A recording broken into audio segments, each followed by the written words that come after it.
Good morning students. Myself Deepak Jain, physics lecturer. Today we are discuss magnetic force.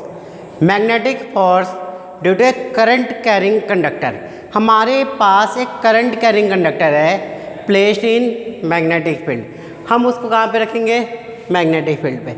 Experience force. तो हम ये देखेंगे एक हमारे पास पी क्यू कंडक्टर है जिसकी लेंथ एल है and cross section area A है.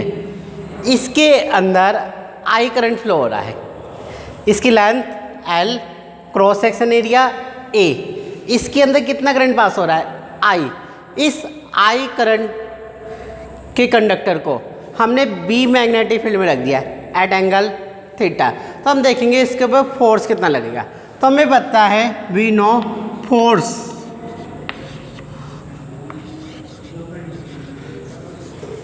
हम किसकी बात करेंगे? फोर्स की. व्हेन ए चार्ज पार्टिकल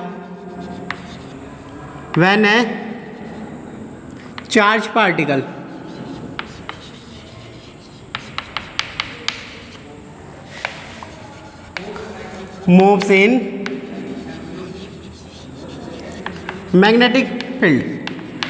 अगर कोई भी चार्ज पार्टिकल मैग्नेटिक फील्ड में मूव कर रहा है तो उसके ऊपर कितना फोर्स लगता है? F is equal to q v cross B. अब हम यहाँ पे देखेंगे इस कंडक्टर में करंट पास हो रहा है. करंट किसकी वजह से फ्लो होगा? इलेक्ट्रॉन की वजह से. ये इलेक्ट्रॉन कितनी वेलोसिटी से मूव कर रहा है? V d at magnetic field B at angle theta. तो हम यहाँ पे ये फाइंड आउट कर सकते हैं force due to single electron. एक पर्टिकुलर इलेक्ट्रॉन के लिए हम यहाँ पे क्या निकाल सकते हैं? फोर्स. और फोर्स की वैल्यू कितनी आएगी? एफ इज इक्वल टू, हमें पता है इलेक्ट्रॉन पे चार्ज कितना होता है? Minus e. इलेक्ट्रॉन की वेलोसिटी कितनी है? V d. कितने मैग्नेटिक फील्ड में मूव कर रहा है? बी. हम इस कंप्लीट कंडक्टर के लिए फोर्स निकालना है. तो पहले हम एक इलेक्ट्रॉन के लिए फोर्स निकाल लें. और एक इलेक्ट्रॉन के लिए हमारे पास फोर्स आ गया minus c v d cross B. या हम इसको इस टाइप से लिख सकते थे, एक इलेक्ट्रॉन के लिए force e v d B sine theta. Cross के लिए हम क्या यूज करते हैं? Sine theta. मैग्नीट्यूड के लिए केवल वैल्यू लेंगे ई. यहाँ पे हम बात करें तो एक इलेक्ट्रॉन के ऊपर जो फोर्स लगेगा वो कितना होगा? Minus e v d cross B.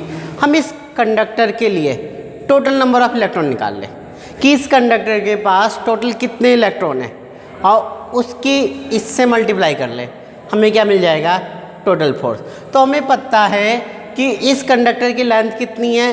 L. Area कितना है? ए. तो वॉल्यूम ऑफ कंडक्टर कितना होगा? ये क्वेश्चन नंबर सेकंड मान लें. Volume of conductor. तो जो हमारे पास कंडक्टर है इसका वॉल्यूम आ गया ए इंटू एल. हम लेट कर ले small n, number of electrons per unit volume. एक यूनिट वॉल्यूम में कितने इलेक्ट्रॉन हमारे पास? एन. तो टोटल नंबर ऑफ इलेक्ट्रॉन कितने होंगे? हमें ये पता है कि एक यूनिट वॉल्यूम में कितने हमारे पास? एन. और वॉल्यूम कितना हमारे पास? A L. एक की वैल्यू पता है, ए एल की निकालनी है. मल्टीप्लाई करते हैं, हमारे पास आ गया n A L. Equation number third. So total force निकालना है. एक इलेक्ट्रॉन में फोर्स पता है, हमें कितने इलेक्ट्रॉन में निकालना है? N A L. मल्टीप्लाई कर दे. So total force, total magnetic force F is equal to, इसकी इससे मल्टीप्लाई कर ले, minus N E A L B D cross B. Equation number fourth. ये हमारे पास टोटल फोर्स मिल गया. कितना आ गया -NEAL VD क्रॉस B। अब आप बताओगे वी नो, हम जानते हैं, ये डायग्राम हम रब कर दे।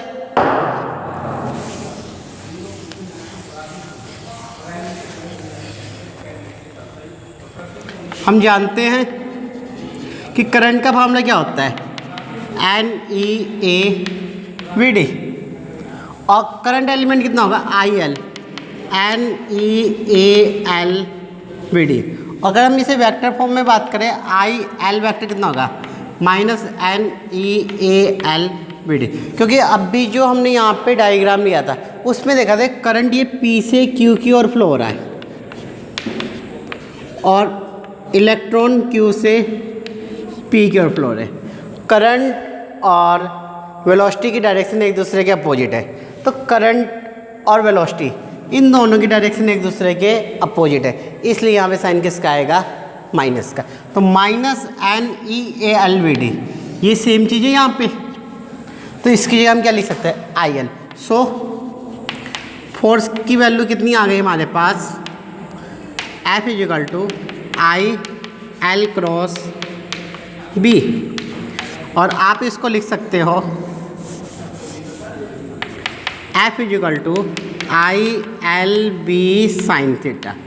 और हमें पता है ये जो फोर्स है ये फोर्स 0 डिग्री पे मिनिमम होगा और 90 डिग्री पे मैक्सिमम होगा। अगर हम कंडक्टर को मैग्नेटिक फील्ड के अलोंग रखेंगे तो 0 फोर्स लगेगा, अगर हम कंडक्टर को मैग्नेटिक फील्ड के परपेंडिकुलर रखेंगे तो मैक्सिमम फोर्स लगेगा। Means theta 90 degree sine 91, theta 0 degree sine 0 0। तो आज के लिए इतना बहुत है। Thank you.